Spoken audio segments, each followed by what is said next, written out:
Good morning. My name is Kevin Hayden. For those of you who don't know me, I'm the district attorney here in Suffolk County. On Monday morning, Boston Municipal Court judge held an immigration and customs enforcement agent in contempt for his role in detaining a defendant our office was prosecuting in the midst of his trial. This action by ICE was troubling and extraordinarily reckless. As the judge noted, ICE's actions deprived Mr. Martel LeBron of his right to a fair trial. It also deprived our office of our intent to hold the defendant accountable for his alleged crime. The judge also ruled that our prosecutors were not aware of ICE's intent to remove the defendant during the trial, and that they did not participate in ICE's actions. When we became aware of what ICE had done, we did everything in our power to have Mr. Martel LeBron return to court to stand trial. Unfortunately, the attempt to obtain his return to court was unsuccessful. The judge then dismissed the case. All of our actions in this case clearly demonstrated our intent to hold Mr. Martel LeBron accountable, and none of our actions demonstrated any collusion with ICE to deprive him of his right to a trial. Any claim that we collaborated with ICE in their actions to remove the defendant from the trial are wholly unsupported by any credible evidence. We impaneled a jury. We gave our opening statement. We made numerous requests to ICE asking for the defendant's return. And we twice insisted that the judge issue an order to compel ICE to return the defendant to court. Now I'm here today to talk not only about ICE's conduct in this particular trial, but also about some larger issues related to the recent operations by ICE in Boston and Suffolk County as well. ICE routinely claims that their actions are improving public safety in Boston. And I'm here today to tell you and to say that they are doing the exact opposite. Let me be clear. ICE's removal of this defendant represented an unacceptable and unprofessional interference with the defendant's right to trial. Moreover, my office's responsibility is to hold offenders accountable, secure justice for victims, witnesses, and the greater community, and to work with our law enforcement partners and the community to reduce crime and ensure public safety. We cannot and will not tolerate ICE hindering our ability to pursue those vital public safety goals. This office has played an instrumental role in Boston being the safest major city in America. In recent years, we've seen historic lows in homicides, shootings, and other serious crime. We've achieved this work with our partners throughout government, throughout all our neighborhoods, and with all our civic and nonprofit community partners. I've watched ICE's actions over the last few months, and I have concerns that those actions are harming our public safety goals. We're now finding witnesses reluctant to cooperate with investigators due to fear of ICE. This harms public safety. We are seeing victims refuse to provide information about crimes against them due to fear of ICE. This harms public safety.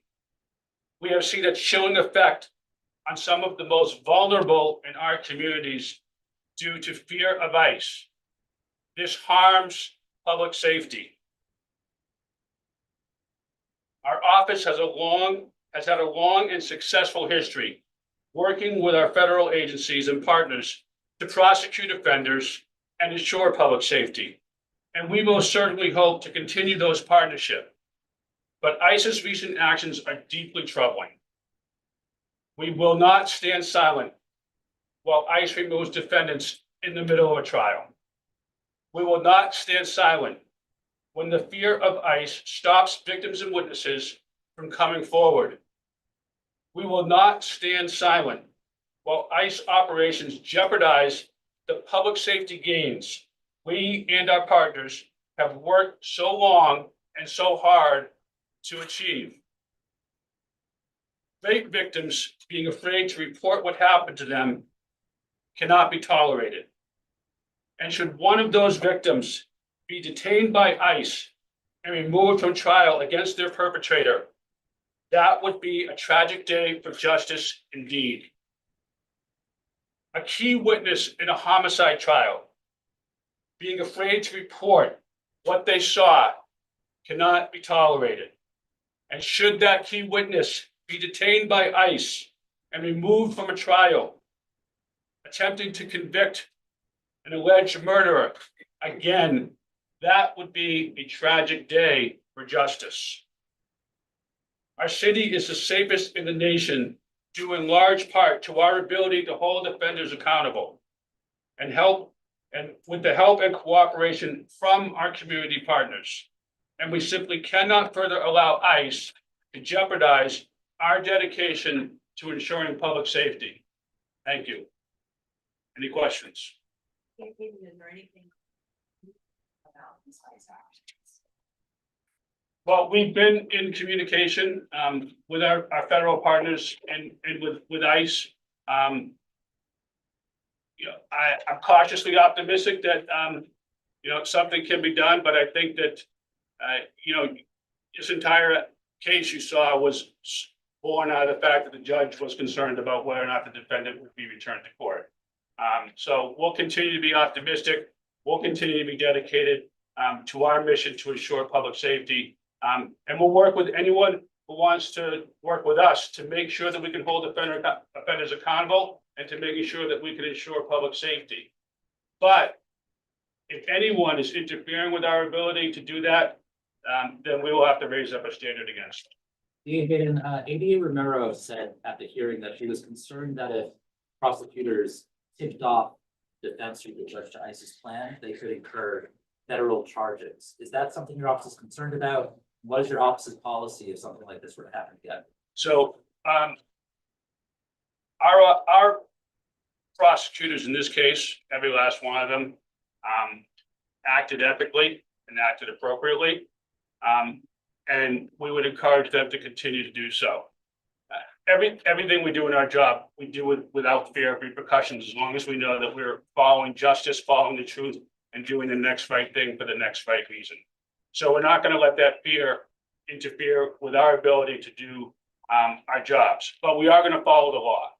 Can you speak to, in 19, you guys filed also against the feds over basically ICE going for this? Is that something on the table at this point?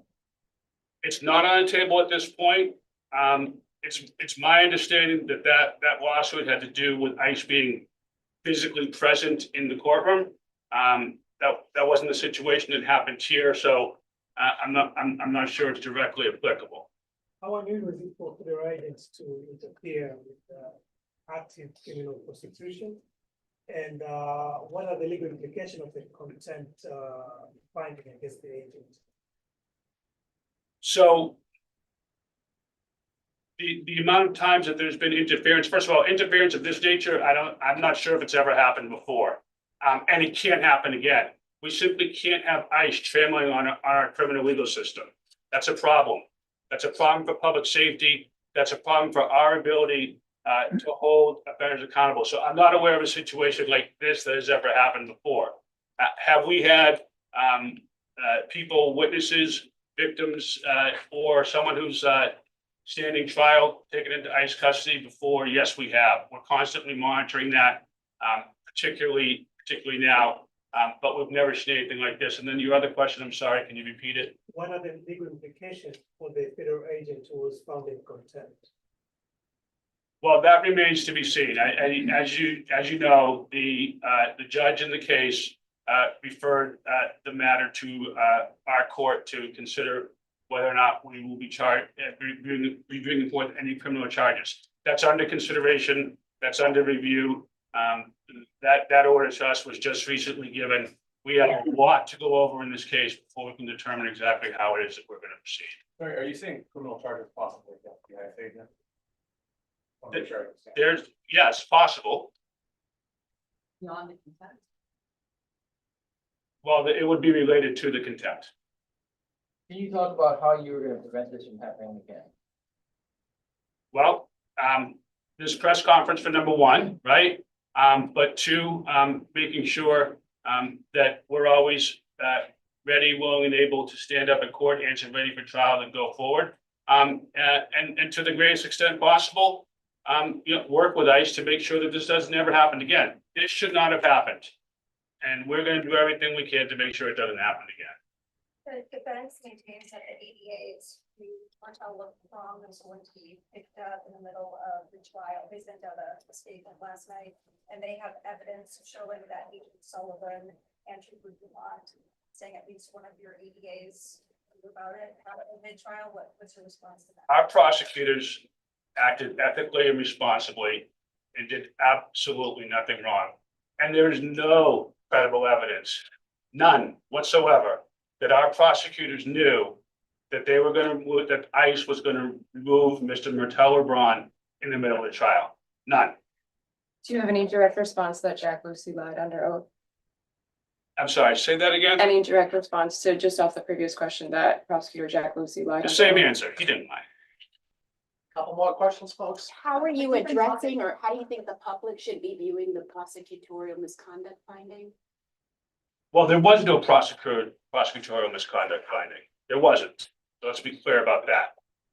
And two, if my statement today didn't speak for itself with regards to how we stand on this matter, and with regards to the fact that we have a significant issue with ICE actually detrimentally affecting our criminal legal system, I don't know what else to tell you.